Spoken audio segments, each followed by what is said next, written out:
Hello, my name is Alin and this is Borderless, an irregular podcast where I talk with comic book creators working outside their national industries with a focus on their craft and choices made during their career. Hello! Hello. I'm here with Dan McDaid to talk about comics. Yeah. Most recently, you're doing now a how should we call it? How should I say? A backup strip. A backup strip, yeah. A backup strip in the Joe Hill comics. That's right. Yeah. Which I didn't manage to read yet because I cannot buy all those comics. Well, it's crazy. It's a lot of people. I'm hearing that from a lot of people that they haven't read it yet and they're waiting for the a collection to come out, and that does make sense because otherwise you have to buy. I read an article about this the other day. Apparently, you have to buy something like 6 of these comics a month, 6 different comics a month from the Hill House line just to catch the. So I think a lot of people are waiting for the for a collection. Will there be a collection? I don't know. Oh, I really hope so. I hope so. Yeah, absolutely. Yeah. I'm kind of banking on that. But it is quite a big and it makes sense. People are kind of cherry picking, as you have to do if you're on a limited budget, cherry picking the comics they want to read, as opposed to going, well, I'm going to have to read the whole line. And it makes sense. Yeah. The most recently thing I've read of you was the Fearsome Dr. Claw. Dr. Fang. Fang, yeah. From TKO. Yeah. I really like that one. And the Firefly. Yes. The first 2 volumes I read, I like them a lot. I don't usually really like these kinds of spin-off comics, especially made out of TV shows and such, which I think you've done quite a few of. I have, yes. I've done, I think the 2 main ones are probably Firefly and Doctor Who. What I've read of them from you, I really like, and I hope to get my hands on a few more of them, like the Big Trouble in Little China one. Yes, that looks really fun. Yeah. I always forget I did that, but yeah, that was fun as well. Yeah. So when I started this podcast, when I got the idea to start this podcast, I mostly wanted to focus on creators from Eastern Europe and South America, and how they got to work with an American, mostly American market. But then I realized that mostly their stories would have been very similar, and I would miss out on a few other stories like yourselves, which I imagine is very interesting as well and very worth telling. So you want to hear it? Yeah. So let's hear it. It is quite interesting. It's quite unusual, really. There's kind of 2 vectors towards me kind of getting a career going. And number one is that in the UK, we have the kind of vestigial remains of a once very healthy and vibrant comics industry. And these days, the 2 main vectors, I would say, really are Doctor Who magazine, which has been running since 1979 and has between 8 and 10 pages of comic strip in it each month. And then the other thing being like Judge Dredd in 2000 AD. So I had tried when I was in my late teens, early 20s, I tried to get in at 2000 AD. I sent them some samples of my artwork, all terrible, really awful stuff. And they sent me back a sort of a knockback, but also kind of saying, why don't you send some story ideas for this strand that we've got called Vector 13? And I did, and they didn't like it. And they sent back a reply saying, not interested. And the reply was full of typos, so I'm like, all right, okay, so that's me finished, you know. And then so I left it for about 10 years, and I thought, well, I'm just not going to get into comics, and I'm not good enough. And I wasn't good enough at the time, to be fair. And then I think in about 2007, I was working for a publisher in Scotland, a very famous and storied publisher called DC Thompson. And I wasn't doing anything comics related there. I was just a sub-editor on a women's magazine. And it's a great job. It was very, very easy, very long lunches. It was terrific. But I was really bored.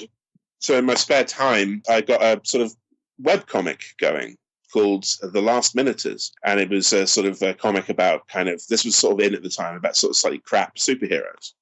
But the problem is I was using the facilities of my workplace to scan the comics and to upload them because I didn't have the internet at home.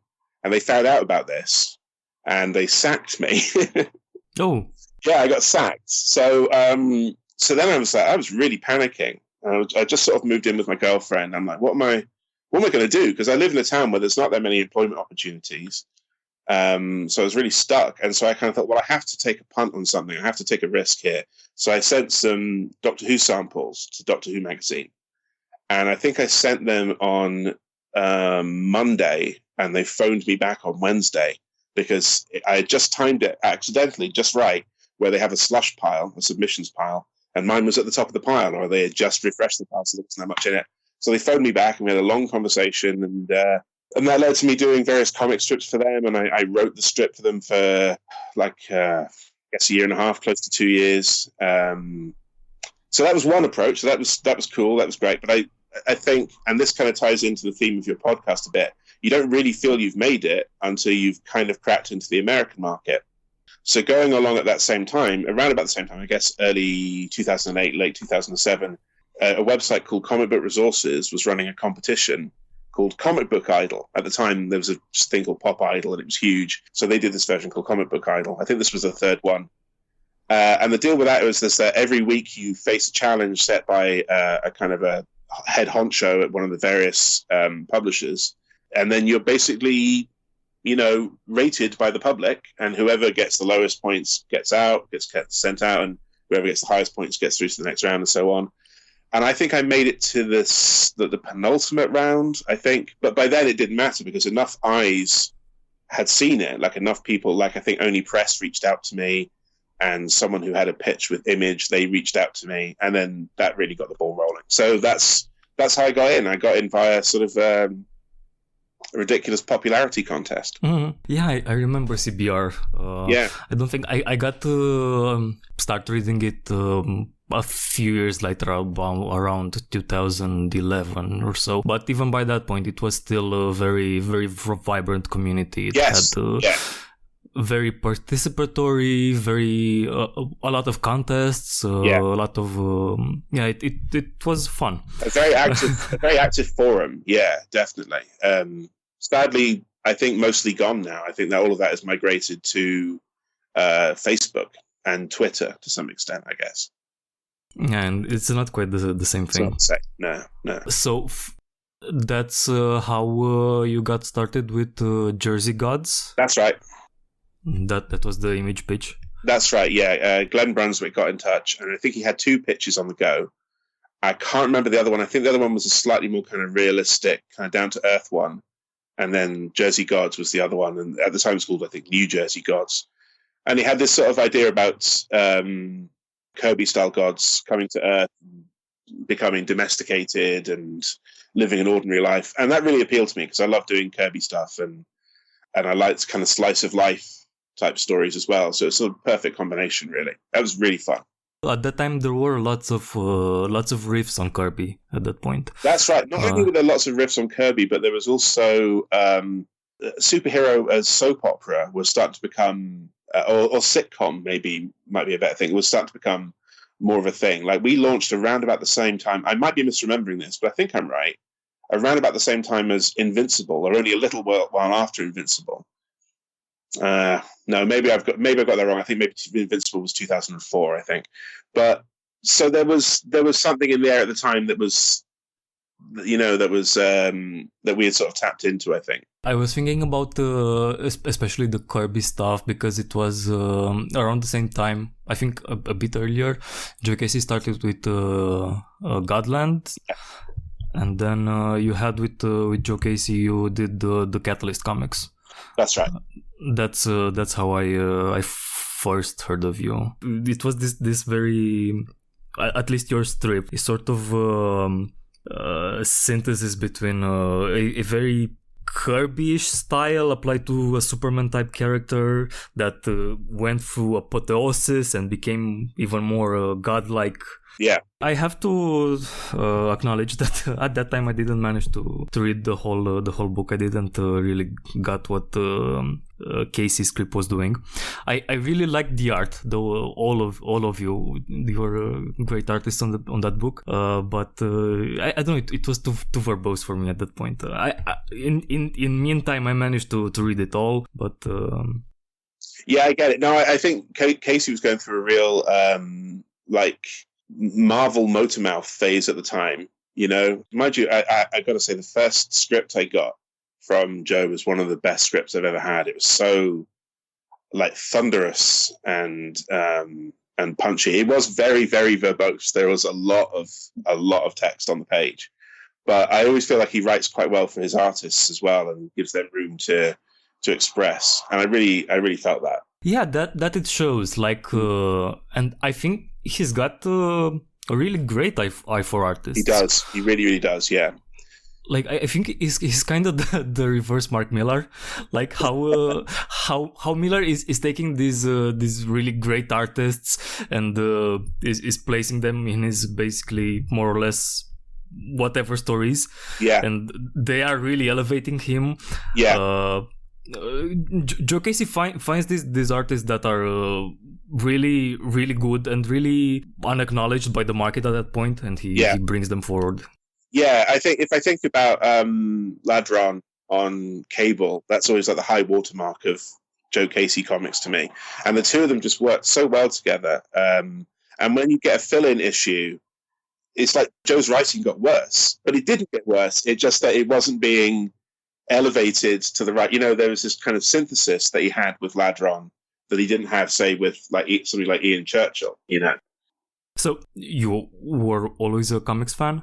Yeah. I sort of say that quite darkly now because I feel like comics have kind of ruined my life a little bit, you know. But it's too late now. I mean, I'm 43. I'm not changing much at this point. You know what I mean? But yeah, I've been a fan since I was a kid. I remember getting.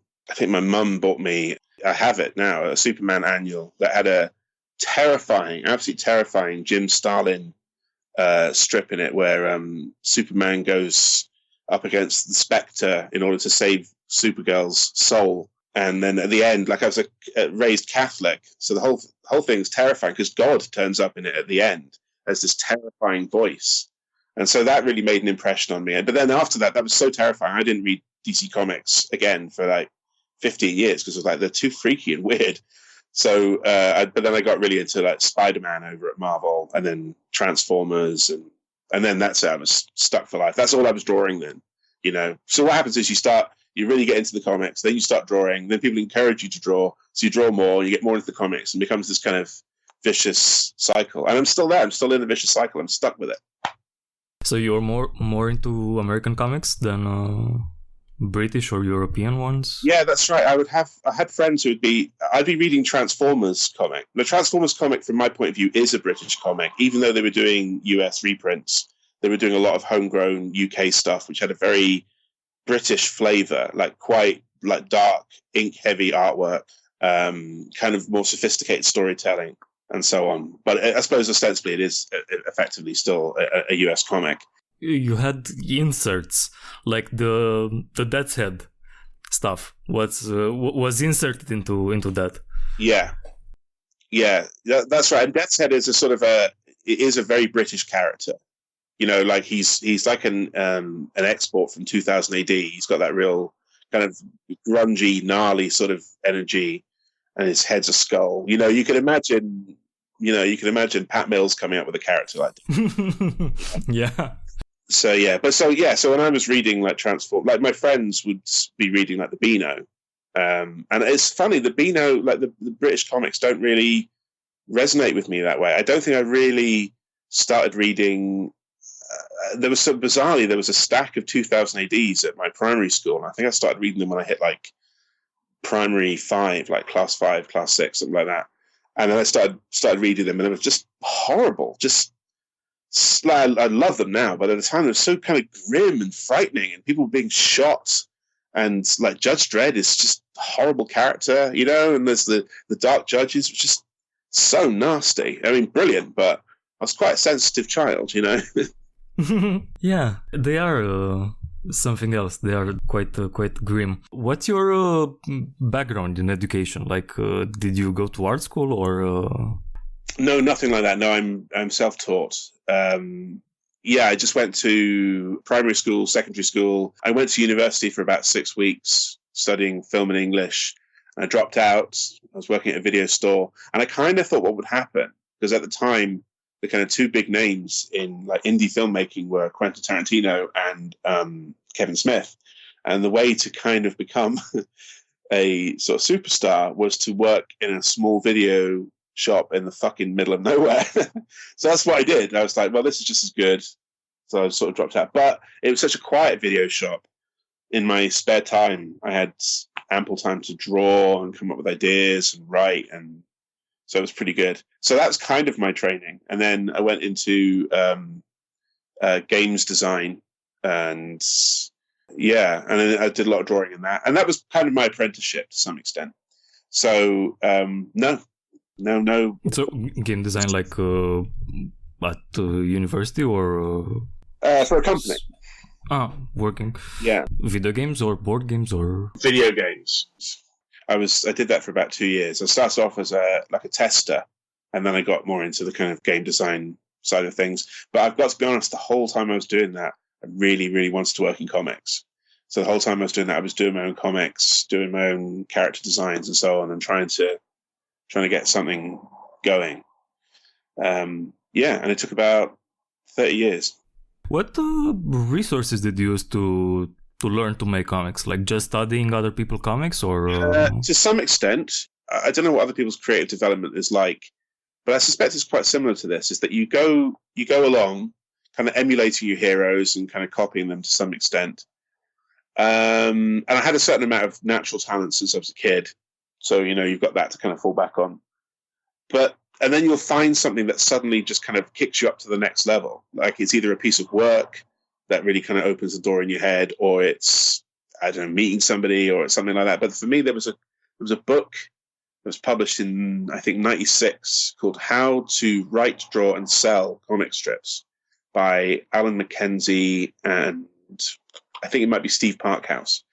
And this book, it changed my life. I think I went overnight from being someone that was just doing like pretty kind of good scribbles to like this told you everything. This told you that the sort of the dimensions of an artboard, the tools you should be using, the ink you should be using. Like even things like how you have to take care of yourself. How you have to, if you're an artist, you have to get lots of physical exercise because otherwise you're going to enter like heart attack country. And like overnight, I was suddenly after that doing proper comic strips that really, and I was like astonished at the sudden leap forward. Like they really looked like comics suddenly. So that was just that one book was a great resource, And then you'd crib bits from like How to Draw Comics the Marvel Way and Scott McCloud's Understanding Comics and Reinventing Comics and making comics. Yeah, exactly. So those are the sort of the resources that I found along the way. I never really had a mentor. Like I didn't grow up in a town with a great kind of comic scene or a lot of kind of comic interested sort of people. So you just pick it up through books and little facts that you could glean from, let's say the letters page.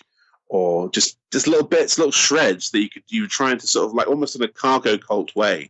You know what I mean? Trying to assemble this idea of how a comic is made. And then you suddenly get the Rosetta Stone, like a book like this, How to Draw, Write and Sell Comics. And it tells you everything. You're like, I see how this bit, I see where I was going wrong. And I also see how this bit fits into this. And suddenly the whole or a greater part of the picture is revealed. Looking over your bibliography, I found that you had a strip in a anthology about one character, Nelson. Oh yeah, Nelson. Yeah. It's sort of like various artists drawing the same character. That's right. Yeah, we've had something like that in Romania. We've got the Book of George. It was very. It seemed like a funny coincidence. This graphic novel of sorts. Created on a sort of national basis. Yeah, is that lots of different creators as well, all contributing elements to George's story? Yeah. How did that come about? How did Nelson come about? Yeah. It was instigated by two artists, by Woodrow Phoenix and Rob Davis, and they had this idea that exactly that idea that they would take the life of this one person. And they would tap a load of UK artists to tell the story of one year in her life. And I got, I think it was either 1996 or 1997. I think it must have been 1996 because there's a little detail in there about Princess Diana still being alive. And I basically wrote, I mean, this is such a common thing for writers to do, but I basically wrote her like me. I wrote her just like foul-mouthed, verbose, like a bit of a smart aleck. Yeah, and that was fun. And I was like that time period, 96, 97, is still so kind of resonant in my head. It couldn't have been more perfect. I was able to write about a lot of things that still sort of interested me, you know. And I got to put in the Spice Girls as kind of terrifying goddesses, you know, who are basically going to destroy the world. When I say goddesses, I mean actual horsemen of the apocalypse. You know, you've got war, famine, plague. What's the other one? Pestilence, and then also spicy, sporty, baby. So these are the extra horsemen of the apocalypse. So that was a fun thing that I got to put in. And then in real life, in my life, my dad died around about that time. So so I sort of exploited that for this story, and so I made it so her dad died at that time as well. So I was able to kind of, I hate to sound pretentious, but unpack a lot of my own emotional baggage into this strip. It was brilliant. It was really great. I think I wrote and drew it over, I certainly wrote it over a weekend. I might have drawn it over a weekend as well. But I basically it just all came out of me in this kind of splurge of sort of energy and angst. I loved it. I was so thrilled to be asked, and then it was such a cool thing to do. So, how many pages did you get? 4. There's an awful lot packed into those 4 pages, though. Have you read it? No, I haven't. I would recommend you track it down. It was great because I work a lot in kind of genre comics. Yeah. And, you know, and also to other people's scripts. So there isn't an awful lot of opportunity to bring a great deal of your own kind of emotional state. I try as much as possible to bring some of myself into everything I do, but it's not always possible. Whereas Nelson, that little slice of Nelson, was all me, and that was very gratifying. Is this more of an economical choice? Working? Yeah, it is. Yeah, I could see myself down the line doing more kind of like indie and autobiographical comics, but I can't help but feel that people that work exclusively in that sort of idiom must be independently wealthy in some way. They must be making money, or they're making money from something else and making comics in their spare time, because it doesn't make you an awful lot of money to. I suppose the short answer is yes. I'm a jobbing artist, so I go from job to job. I usually get to pick and choose in terms of interest, though. I usually get to go, I'll turn that one down, and this one sounds up my street, or I'm in the mood to do this. So I do still have a degree of agency in the projects that I pick. But nothing that I would love to do something personal. I'd love to block out 6 months of my year and go, right, this is the project that I'm going to do next. But unfortunately, money usually means you can't do that, or I can't do that. Are you doing something else beyond comics, or exclusively? Comics takes up so much of your time and so much of your sort of headspace that you don't really get to do much beyond that. I think there are a few sort of exceptional creators who have an abundance of energy, and actually very few in the monthly industry can actually do something for themselves on the side, because it's such a drain. And particularly the way comics are now, where most artists I know pencil and ink themselves, and also readers demand a certain level of extra care and attention for things like backgrounds. We don't have speech bubbles that obliterate the backgrounds anymore, so they all have to be drawn. Do you know what I mean? So it's a lot more work in a way than it used to be, I think. What else are you taking into consideration when you're taking a job? Like just that you resonate with the property or with the artist, or? Usually it's kind of something a bit more abstract than that. Usually it's a sort of a mood, and also I kind of it's sort of instinctive. If somebody like I never really liked Firefly before I was asked to draw it. Like I wasn't a fan of the show particularly. And so when Boom asked me to do Firefly, weirdly, my instinct immediately was to say yes, even though I don't know anything about the show. I'm not that keen on the show. But for some reason, there was some intangible element to the property that was that spoke to me and it resonated with. I think what it was that I thought I could do a good job at it. and I thought I could do something really fun with it. Yeah, and it's quite hard, I suppose, on a simplistic level as well. It's hard to turn down a project that is basically like spaceships, cowboys, cool stuff. You know what I mean? It's sort of like playing with toys to some extent. I think the intent was certainly with Firefly. I think the reason they hired me was because they knew it wasn't going to be like necessarily a likeness comic. You know what I mean? It wasn't going to be like very like photorealistic. And it wasn't going to be look exactly like the TV show, but it was going to have the spirit of the TV show. But it was also really going to be a comic book.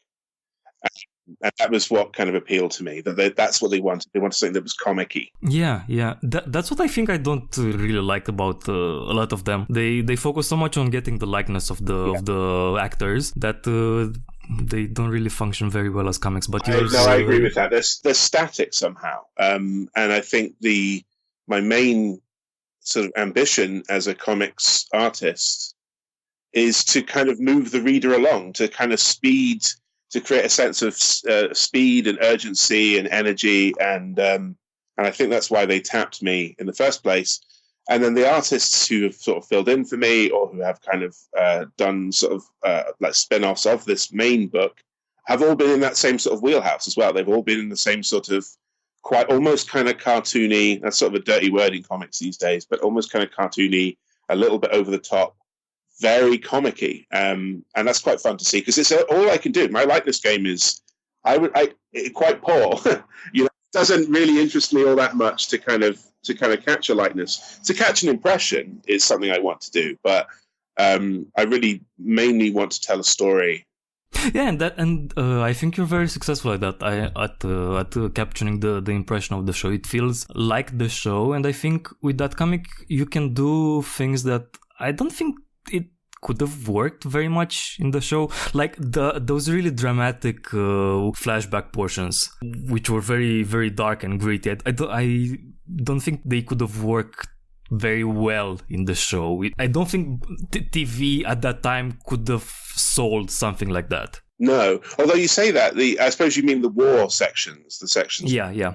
There's an opening sequence in the show. It's about 15 minutes long, and it's very low light, very kind of gritty. And so I was thinking about that when I was doing this, but I was also thinking about British war comics, and so that was more of the kind of approach that I was taking, like things like Commando or Battle Action or stuff like that, or like early Rogue Trooper, like really kind of gritty and shadowy and kind of grim, war is hell type stuff, Mm-hmm. Did you know you were going to work with Greg Pak, or No. Originally it was another writer. I'm still interested. Okay, that sounds cool. And then they said, right, there's been a change of plan. It's not going to be this writer. It's going to be Greg Pak. And then as soon as I heard it's Greg Pak, I was like, well, that's a lock for me, definitely, because I love Greg Pak's writing on the Hulk. He's just a good writer, you know what I mean? So I knew there'd be a certain level of quality to the scripts, and indeed there is, At least for a reader, he's always producing very qualitative work. Yes. Yeah, he thinks about the sort of. He's a great plotter, and he thinks about how all the kind of all the plotting elements kind of tie together and will pay off in a sort of satisfying way. So that's very kind of gratifying to work with. Yeah. No, he's great. Greg's great. Yeah. Yeah. For an artist, I really don't know if his scripts are anything are special in some way, but no, they're fairly, in terms of how they look, in terms of how they're presented, they're fairly kind of standard scripts. I think like for somebody like Joe Casey, he was a little bit more of a kind of a storyteller in the not in the captions, in the descriptions, the panel descriptions, and Greg is a little bit more kind of by the numbers in that respect, but that's fine by me, because somebody like John Wagner is also quite by the numbers in that respect. But there's so much, all the good stuff is in the dialogue and in the plotting, and that's really where you want it, because that's what ultimately the reader is going to see. Yeah, they're not going to see these beautiful descriptions. They're going to see what you have drawn and the dialogue and the plot beats. You said that most of the artists are penciling and inking themselves, but I think especially in the American market, it's a very assembly line way of working. Yeah, that's true. That's true. Yeah, I suppose I'm thinking of like artists like who I suppose I would think of as like name artists, guys like Chris Samney and Evan Shayner and Mitch Gerrards and guys like that. But yeah, I suppose even Jim Lee has an inker who embellishes his work. So yeah, you're right. And I was wondering if the fact that you are inking yourself and the inks are so much a part of what makes your art yours. Your inks are so expressive, and they are so. I think you are giving your pages a sort of rhythm with the inks. Yes. An energy. They crackle. Is this fact taken into consideration by the publishers in some way? Yes, for sure. Yeah, they definitely wanted when they hired me, and when anyone ever hires me, they always talk about me in terms of being like a really strong inker, and they always want me to bring like the full package. So they want the penciler and they want the inker as well. Now, unfortunately, on Firefly, sometimes, real life gets in the way and you run out of time and another inker has to kind of step in. And to me, it looks nice, but it never looks the way I want it to look. Like, I feel like it looks good, it looks professional, but it doesn't have what you call there, that crackle. Yeah, and it has a very, very graphical look to it. It really works, especially when you integrate the sound effects, and yeah. It's special. You are sort of like the Tom Scioli comics or the James Stokey, the Godzilla comics. You are borderline on that threshold of transforming the property. Like the fact that you're not writing it yourself might. I don't want to sound like a backhanded compliment. No, I totally get it. I totally get it. And there is a little part of me that chafes at the idea of writing as well. I really just think I haven't written anything long form for so long. I just really feel kind of out of practice at it. But I love to write. And I have to be honest as well that drawing is so exhausting. There are days when I would just rather just be sat at a keyboard just trotting out like insane scenarios for some other poor sap to pencil and ink, and I don't have to do it. It's not my problem anymore. But yeah, I know what you mean. Like in terms of taking total ownership, creative ownership of a project, yeah, that does really appeal. And I think as an artist, I go about as far with that as I possibly can. And I'm encouraged to monkey about with kind of page layouts and to use my own sound effects, like you've mentioned. And to really just kind of go as full Dan as I possibly can, with obviously still within the kind of confines of a corporate comic. I've never had.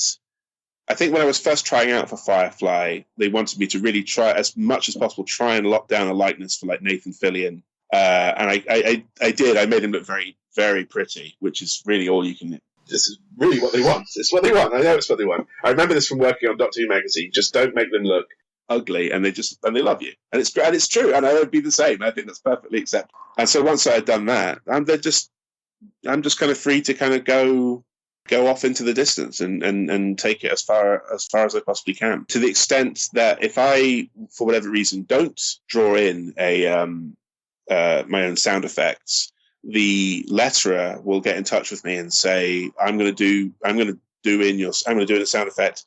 I'm going to do it in your style. Is that all right? I'm like, yeah, of course, yeah. So they're very mindful of an overall aesthetic that they're trying to kind of keep together. It's very cool. Like it doesn't feel as much like a production line process as you would imagine. I do feel like I'm sort of respected particularly considering it's a licensed television property that has some kind of financial worth. I feel like I am still respected as an artist. I don't feel like just a hired hand.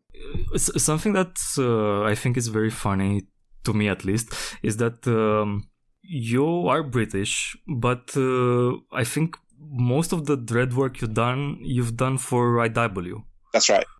With Ulisse Farnas. That's right, yeah. The Mega City Zero and then the Blessed Earth? Or I didn't that Blessed Earth, no, I just did Mega City Zero, and then I think Daniel, I'm going to mess up the surname, Daniel Izzari, I think, It's how you say his name. He did the Blessed Earth. Yeah, that's what I thought. And a few hours ago, I checked on the collection on Comixology, and you had a few pages there as well. Yes. Do you find that weird that I'm British, but the only Judge Dredd work I've done is for America? Yeah, it's a bit weird, isn't it? Yeah, that's right. I seem to have skipped the step where like a lot of British creators go via 2000 AD. And then they get like guys like Jock. I mean, the list is endless; it's huge. And then they end up working for DC and Marvel. And I sort of skipped that step, and I'm working my way in through a different kind of angle. Yeah, it's weird. Like I say, I've submitted work to 2000 AD in the past and never got the nod. And then what happened was that Ulysses Farinas got in touch with me because we had worked on Catalyst. And there was sort of vague talk that we would kind of maybe do an anthology together. Ulysses and I are quite pally. We've talked a bit in the past. And he said he has this idea. Him and his friend Eric Freitas had an idea for Judge Dredd. They would do this thing where Dredd wakes up and his city is gone. So we take him entirely out of his usual context and try something different, try something new with him. And I was like, yeah, I'm very interested. And he's like, right, well, I'm in with IDW, so I'll pitch to them and we'll see what happens. And then I think within about a week, he got back to me and said, yeah, that's all happening. They're really, they're really keen to see some designs for this, and they want to see that you can draw Judge Dredd. And then, we're a go. So I did some nice illustrations to show my sense of what Dredd was like. And IDW liked it, and I guess 2000 AD or Tharg liked it.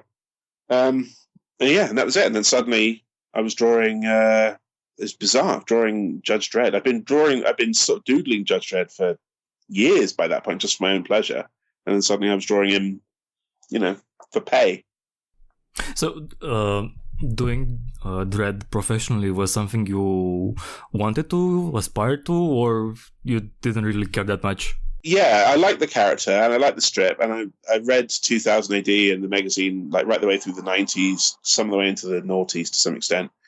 And I like the character, I like the visual. I like Dredd and I like 2000 AD and I like the sort of Mega City 1 setting and all of that. I never really aspired. That's not true. Like I wrote a story and everything that I was going to submit, and I never did. So yeah, I guess I did. Not as badly as I wanted to do something like Doctor Who, because I used to be such a huge Doctor Who kind of nerd. That for me was really what I wanted. Or to do, I guess, one of the big name characters like Superman or like the Hulk or whatever. But wanting to draw Dredd was always kind of there. And also, we were quite aware, quite mindful, being in Britain, that Dredd in 2000 AD was the way in. It was a way, like, we don't have that many publishers in this country. And this is sort of like the late 90s, early noughties I'm talking about. So the internet hasn't created that kind of that spread of, it was much harder to get your artwork out there. You really had to do it via a publisher. And in the UK, the only publisher that would look at submissions was 2000 AD or Doctor Who magazine.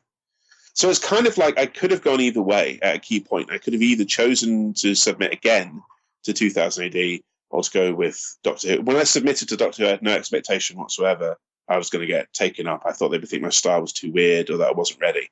So I was surprised that it kind of that it happened at all. You are talking about 2000 AD and Doctor Who magazine as being sort of on equal footing. No, they're not. I wouldn't say they were on equal footing. It's just that they are there. They're on stands and they take submissions. That's it. Yeah. From the outside, 2000 AD is basically equal to British comics, and there's little else we are thinking of. Yeah, no, I think that's about right. I think internationally, and I don't think I realized this at the time when I was doing Doctor Who, and Doctor Who was about to become, as a TV show, a bit more of a global phenomenon that it hadn't been for decades.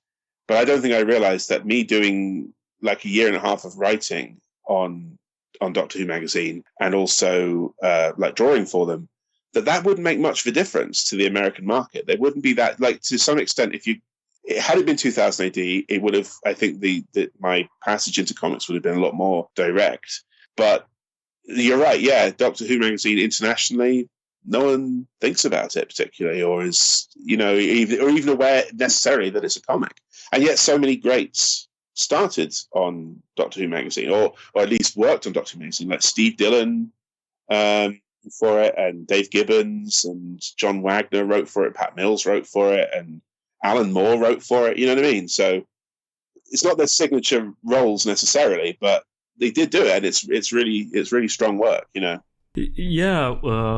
So a friend of mine started reading a lot of strips from 2000 AD, and he became obsessed with pointing out stuff that inspired characters and elements from Warhammer 40k. Right. And I showed him the chainsword from the Dalek Hunter strip in Doctor Who. That's right. We were there first, man. And I think Doctor Who is a sort of more British character, while with Judge Dredd, I think it's people recognize him and I don't know, understand him. Like he's this parody of American authoritarianism, and it's easy for an international audience to get him, while it's odd. Yeah. No, I agree with that. Yeah, certainly. Yeah. But I didn't know that at the time when I was deciding kind of what angle I would take to kind of, all I knew was that I was a big Doctor Who fan, and I could do a good likeness of David Tennant, and that's it. Yeah. But I enjoyed working on Judge Dredd.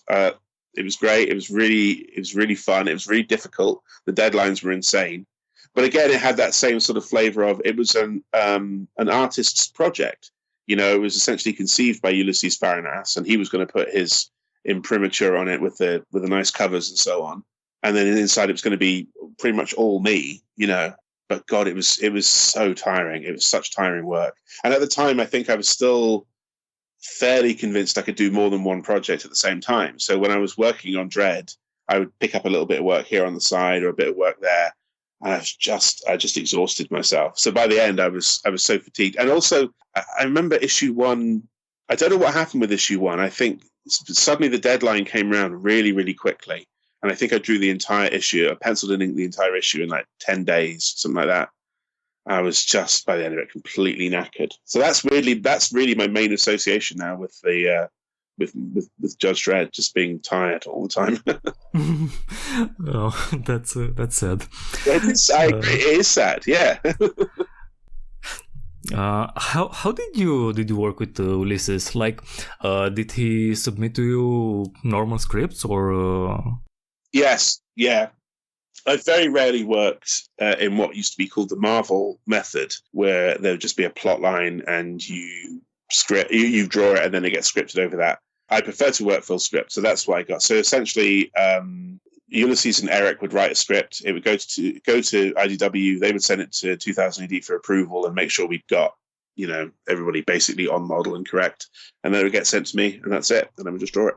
Because I think when artists are in the writer spot, they sometimes are more creative with the script part. Yeah, no, that wasn't necessarily the case here. Although in terms of drawing for an artist, you have to work that bit harder to kind of impress them. If you're drawing for a writer, most comic writers can't draw. So they are more impressed with less, if you see what I mean. Whereas if you have an Ulysses is a terrific artist as well.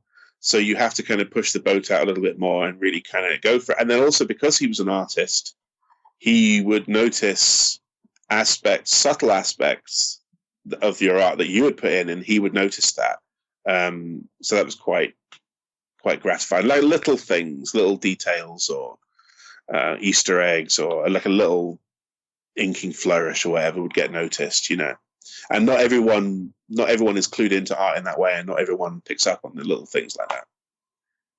No, that's nice. It was nice, yeah. So, the TKO comic, how did that came about? I think that's an interesting project. Yeah, I think. Did you like it?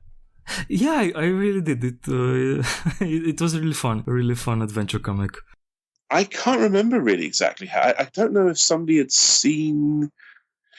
What I think happened is that Sebastian Gerner, who's like the sort of editor, I think the editor-in-chief at TKO Comics, reached out to me and said, yeah, that's exactly right. And he said, I was a former editor and I've edited the Image in various other places and so on. And we have a really fun and exciting project. Would you be interested in doing it? And I said yes, and sort of tell me more. But at the time I was working on Judge Dredd. And so in my mind, I was thinking, I'm going to be able to, I'll have to work on both. I'll have to work on both.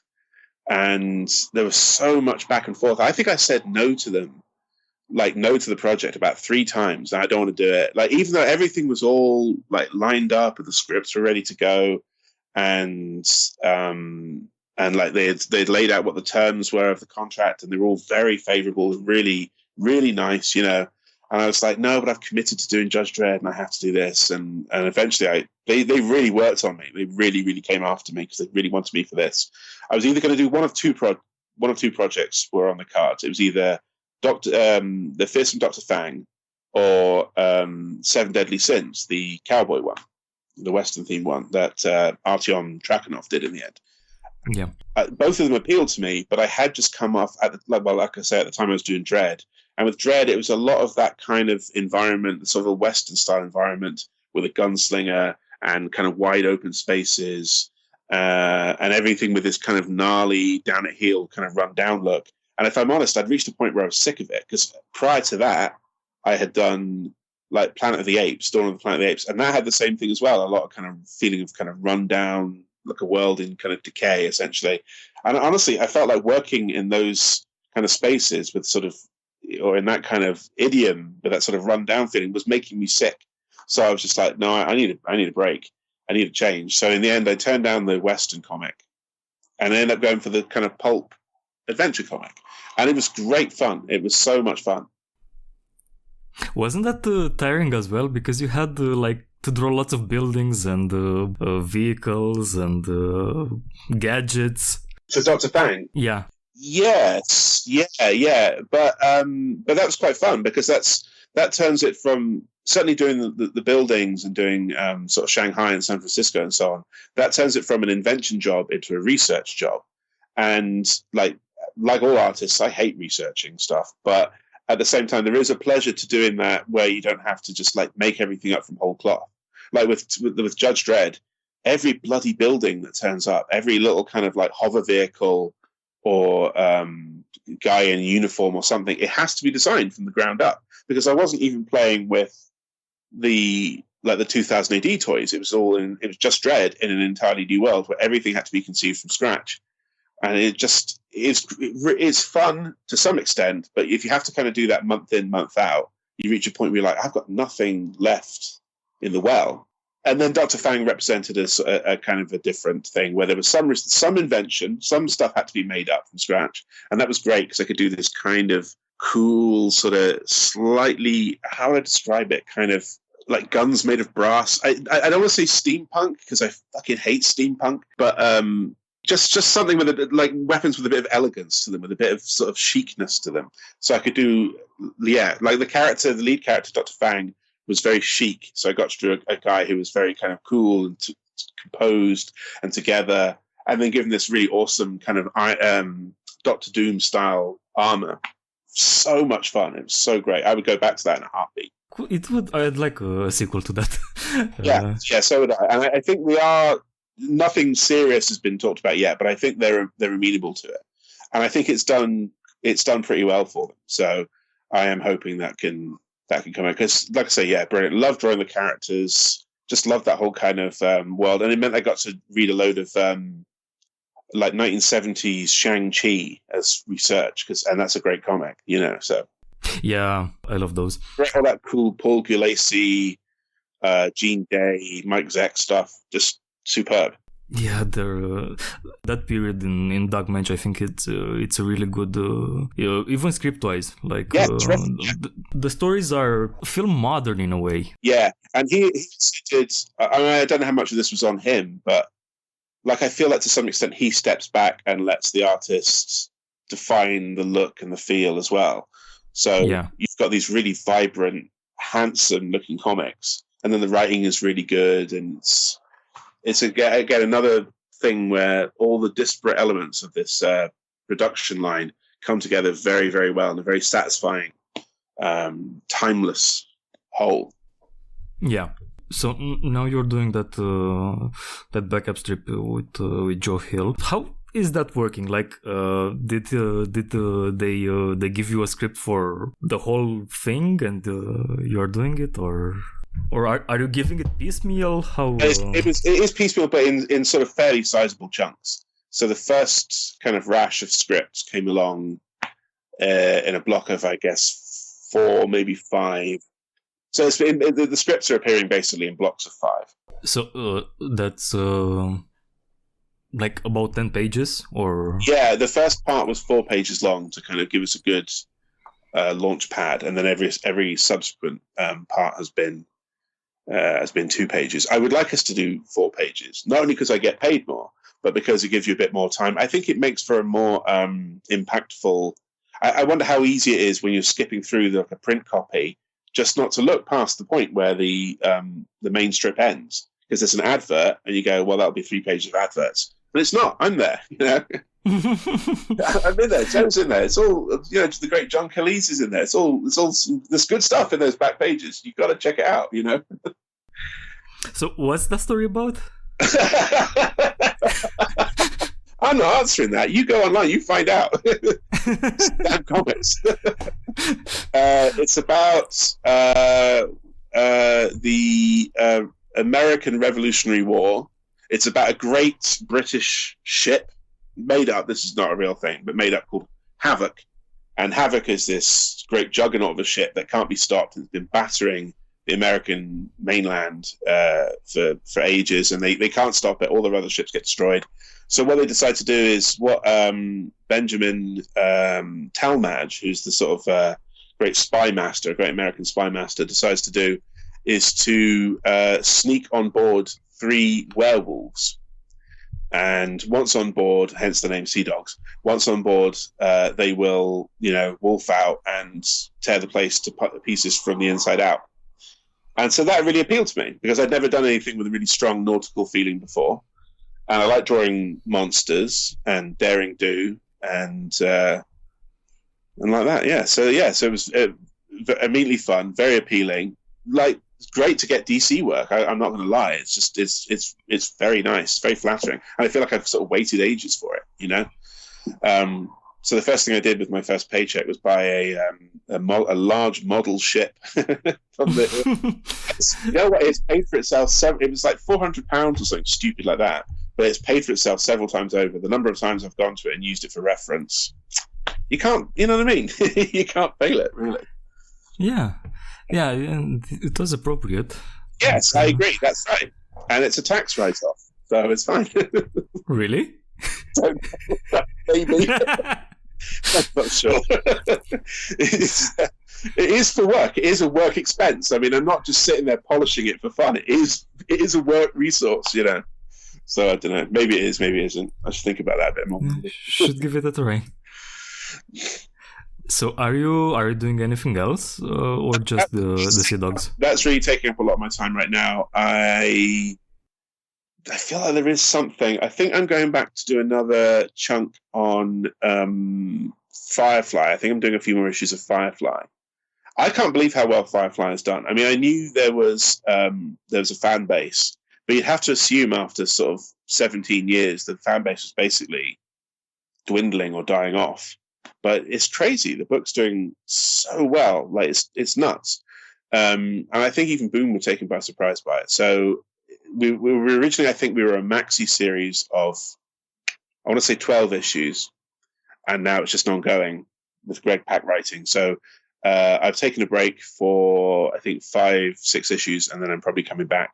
And then beyond that, I would like to do something for myself. I've had a little mini, almost zine-like strip done. It's only about 36 to 40 pages long, and I just have to do the last, like, they're written. I just have to draw the last 3 pages, and then I can self-publish, and it's ready to go. And for some reason, I never have the time, or I never have the energy or the willpower but I have to finish it. So those are my two things at the moment. And you also had a webcomic at some point, a sci-fi webcomic. But it's the same thing. That's it. That's called A Girl Called Daga, and yeah.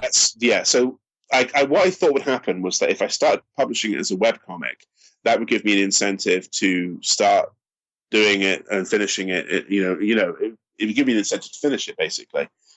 But it didn't materialize that way. So now what I'm going to do is I'm just going to finish it and I'm going to sell it as a book. I might put it on Comixology Submit, although they have just started dicking about with their prices.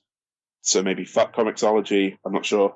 But those are my thought process right now. The webcomic that I was putting out, that's, I'm not going to take that down. That's there, but it's probably not going to get finished. It's going to get finished as a book, and I'll put it out as a book. And then beyond that, if that works, if that goes over and people enjoy it, I've got other ideas. I've got other stuff I'd like to do. Stuff that I wouldn't want to pitch necessarily, but would rather work on my own time. And there's something nice about being in charge of the entire process. You write it, you drew it, you lettered it, you colored it, you designed it, and it's all you. And there's something really, really appealing about that. Yeah, I imagine it's a sort of rejection of this really Fordist way lots of comics are made. Yeah, that's right. And that's right. And you also go in and there is to some extent a certain amount of cowardice in that decision, because you are, you're not trying to run it past a gatekeeper. Like, you're not waiting for someone to say no. It doesn't matter if someone says no. You've already said yes. You publish it yourself. So there's a certain amount of kind of dodging that. And I guess a certain amount of control freakery, where you want to have a complete say over every kind of element. But yeah, in truth, you just don't want people to say no. You don't want people to kind of reject it, because I don't know what other artists are like, but I bet they're like me. And if they get told no, they immediately slump into kind of a very, very dark void of depression. And you know what I mean? And they go, right, that's it. I'm going to kill myself, or I'm never going to raise my pen again. I'm never making anything else ever again.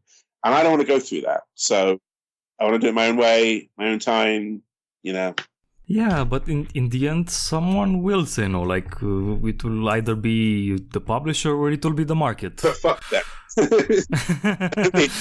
Fuck those people that say no. I mean, yeah, that's right. But even if it doesn't matter, because you're not hearing the no. If enough people buy it, and it doesn't even have to be a stunning amount of people. It could just be like 40 people.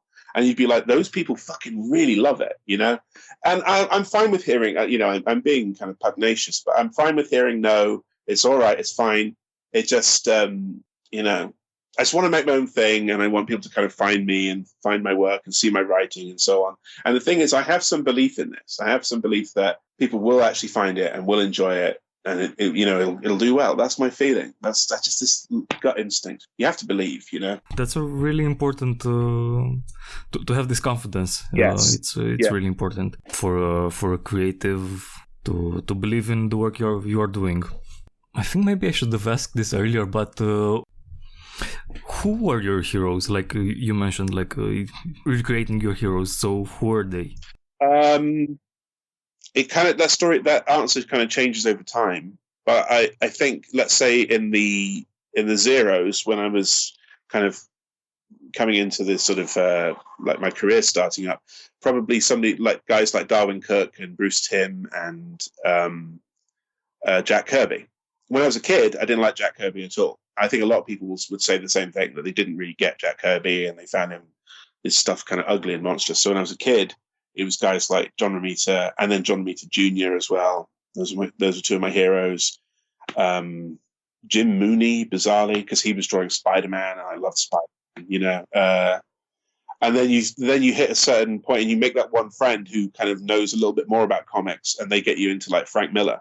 And you're like, oh, fucking hell, Frank Miller, this is awesome, And then you discover Watchmen, you're like, oh my God, Dave Gibbons, he's fucking awesome, So the answer kind of changes over time. And I think what you end up doing is not having heroes exactly, but forming a kind of magpie collection in your head of moves, other people's moves that you like. And I would draw a foot. How do I draw a foot? Well, you think about how Frank Miller draws a foot. It's kind of like a boxy shape, and he works out how to make that work. You know what I mean? So you're just kind of a magpie. You're collecting, and then eventually from that, some kind of style hopefully a personal style synthesizes from that. I think my inking is a large part of that. I think if you were to look at my fundamentals, you might be able to see a little bit of this influence and a little bit of that influence. And then when I put my ink on it, then it's mine. Then that's where my stamp is put on it. I can see it like a sort of Darwin Cook and Miller and Kirby, mixing them together with maybe some Britishness in there. The problem was when I first sort of started off and I was starting to get kind of published and publishers were noticing me, I felt a bit kind of like initially I was fine to be like, oh, he's a kind of Darwin Cook guy, or he's like a Bruce Timm guy, or a Kirby guy or whatever. And it was good and fine. I was fine with that. But I didn't want to be just that, because it kind of limits the sort of stories you're invited to do and the sort of stories that you can do to some extent. You know what I mean? Mm-hmm. Well, that's how it felt to me anyway. Like people would go, oh, he draws things that are kind of bright and colourful and quite sort of brash. So we're not going to get him to do this like dark story about like werewolves at sea, or we're not going to get him to do, you know what I mean? This kind of story about like apes, like after the fall of man and this kind of stuff. And I like that. I liked being able to do that kind of thing. So, yeah. What I can't really place my finger on is that as opposed to these guys, you have this like I said, that crackleness, that it's an energy to the ink. It's not really designy. No. And no, I think about like early or like I guess mid era Walt Simonson, something like that, where it just like the ink line, it almost feels out of control. It's almost just on the cusp of not being in his control, but it works and it still adds to the kind of the richness of the page. Or somebody like, if you look at David Mazzucchelli's work, like his Born Again, or any of his Daredevil run, really, like every page, I've got the sort of artist's edition downstairs, and every page he's trying out some new approach. And I'm like, and then sometimes he uses a nib, and sometimes he uses a brush, and sometimes you can see he looks like he's using his thumb, you know, or a stick, and you're kind of like, what? How is this holding together? But it really, really does, because of his sound, acting, and just his fundamentals are so fucking good, you know. Yeah. But Born Again is fantastic, isn't it? I look at some of his approaches on that. I'm like, that's nuts. It's so good. It's just sort of elemental, you know. But the thing is, I am trying to create a polished look to my work, but I'm not sure I have it in me. So I hope at least there is some tension between kind of polished restraint and a sort of certain wildness as well, a certain sense of the page being alive. I remember seeing that strip you did for Dynamite, that series, King's Quest, yeah. And it was sort of a sequel to the Doc Shanner Flash Gordon, and it was such a nice contrast. Like his stuff with Jordi Belair is so beautiful in a classical way. Yeah, and then is your stuff, which is so heavy metal. Yes. Excellent. Yes, good. That is just what I'm after. Yeah. Yeah. And they're both nice, and I think it was so nice seeing it coming after that, because who else could have come after Doc Shanner? Yeah. In that vein, and you are kind of the perfect next step. Well, I'm glad to hear that. Did you do all of that? I think no. I was replaced by an artist called Bob Q, who I also really like. But no, I didn't have time, and this was around about the time I was kind of humming and hawing about whether or not to do just Dredd. Either that, or I think maybe I was doing Dredd and I was trying to do both at the same time. This was a terrible mistake. Like if I look back on that now, it was a mistake to try and do. Some people can do 2 books. Very, very few. Like I think Francesco Francavilla at one point was doing something like 3 books at the same time. And lots of covers. And covers, exactly right, and covers as well. Just insane. And there's another guy, Jorge Fornes, and he was doing I think he was doing Green Arrow and another book at the same time as well. And just crazy. I mean, I can't do it and do like an adequate job and also retain my sanity. So something had to go, and unfortunately, I said to the editor on King's Quest that I had to go, and he was pretty upset. They were pretty upset with me, and that's fine. It's a shame, but it's fine. But I was really enjoying it, and it was fun to do the sort of the Defenders of the Earth, you know, that old cartoon.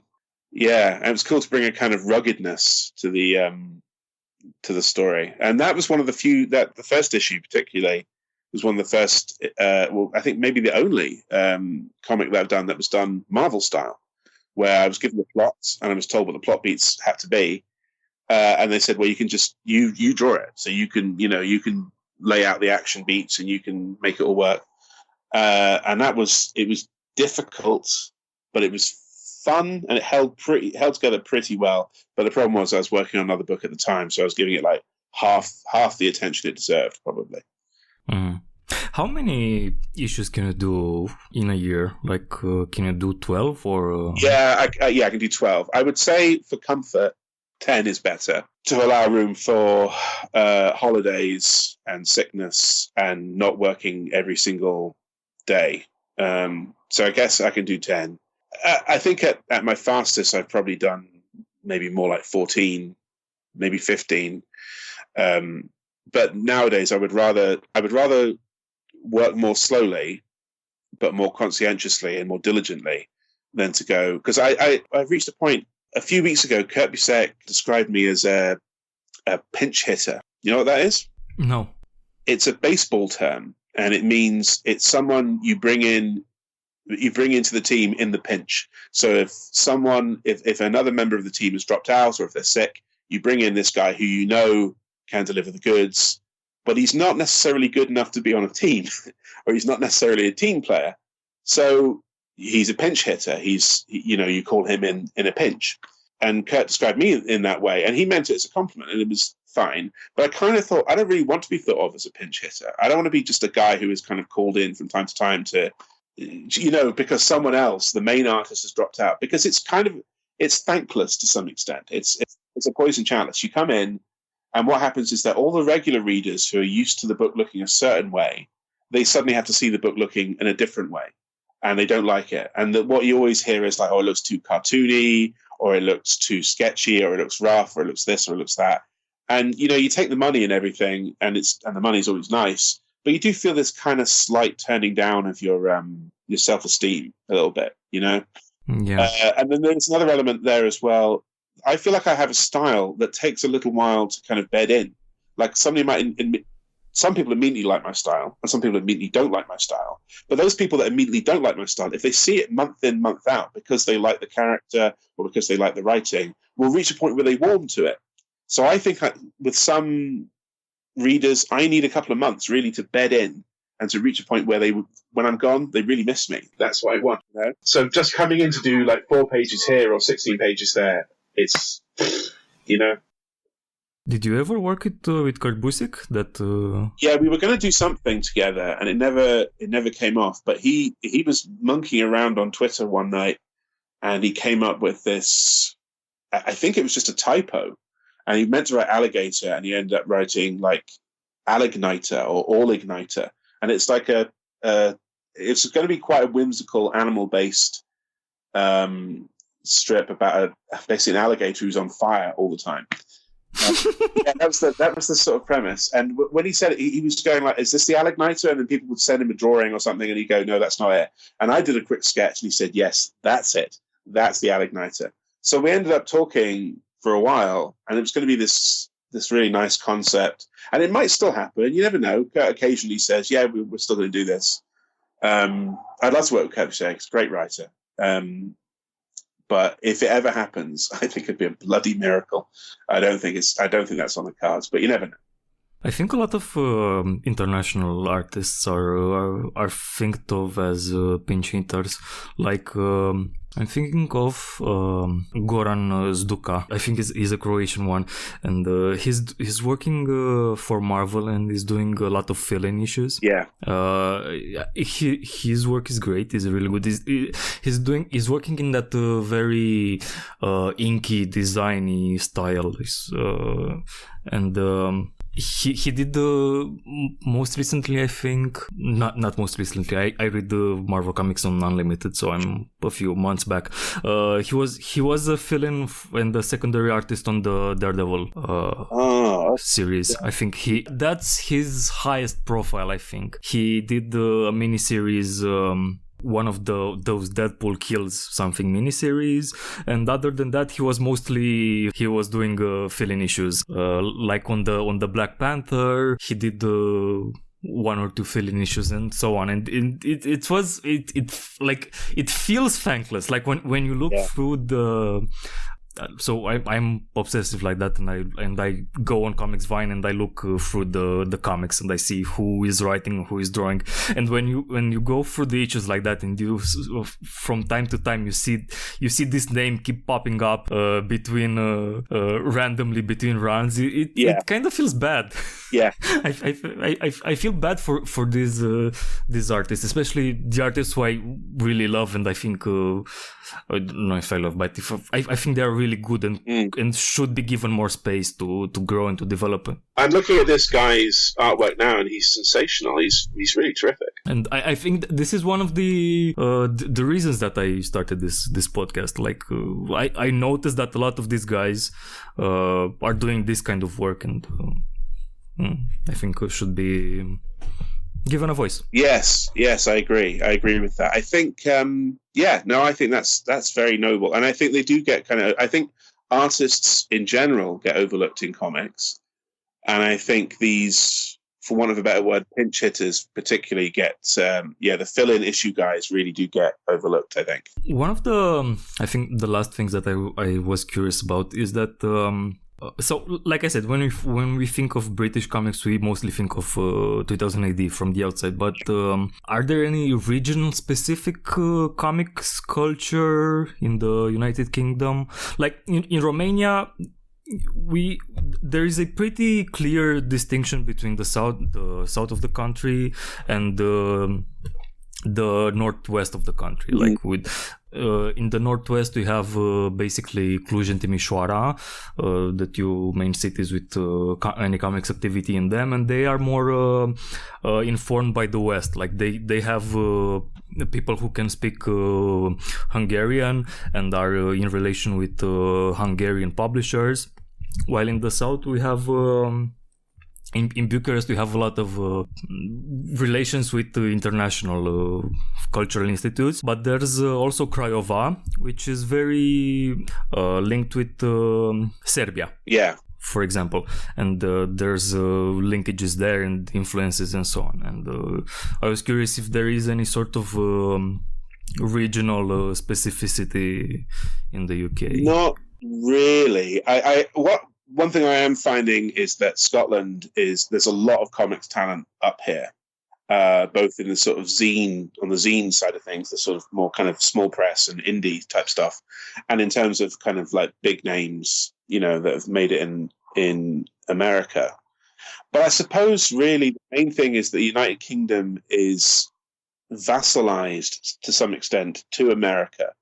And there's no way really in this country to make it. We don't tend to look to Europe to make it either. We look to, you've made it in America. So we have DC Thompson in this country, and they put out the Beano.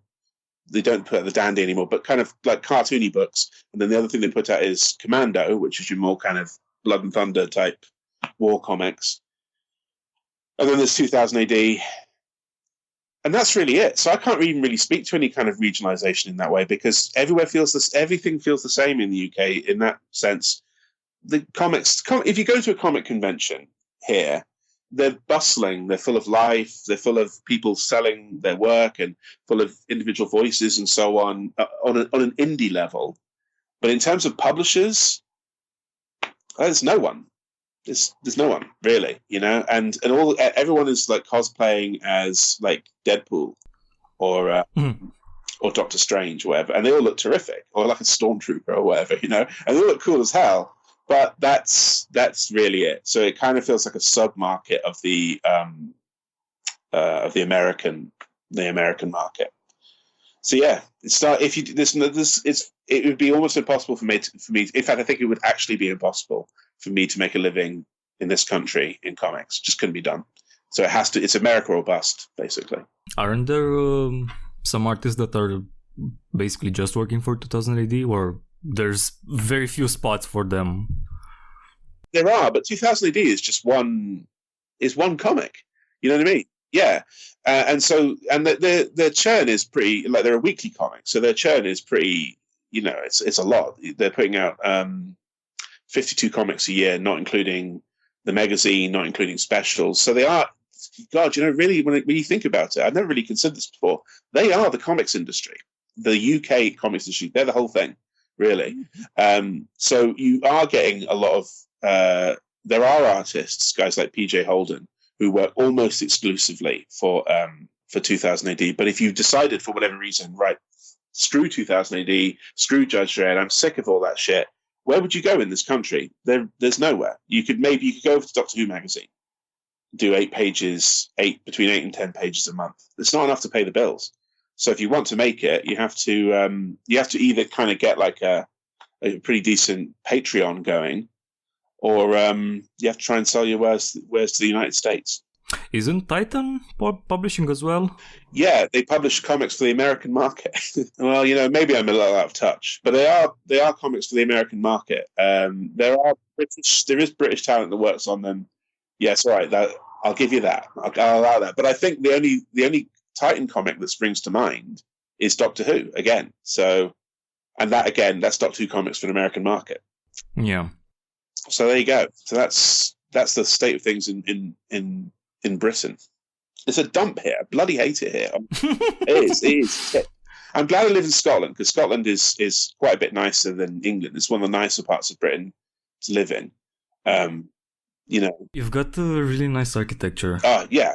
Yeah, we do. Yeah. And some of our scenery is nice. And the people in Scotland are nice. But yeah, it's a tip. It's a complete dump. Let's put it this way. Our best days are behind us. Sorry. I'm laughing in kind of a dark way. It's not really that funny. It's horrible.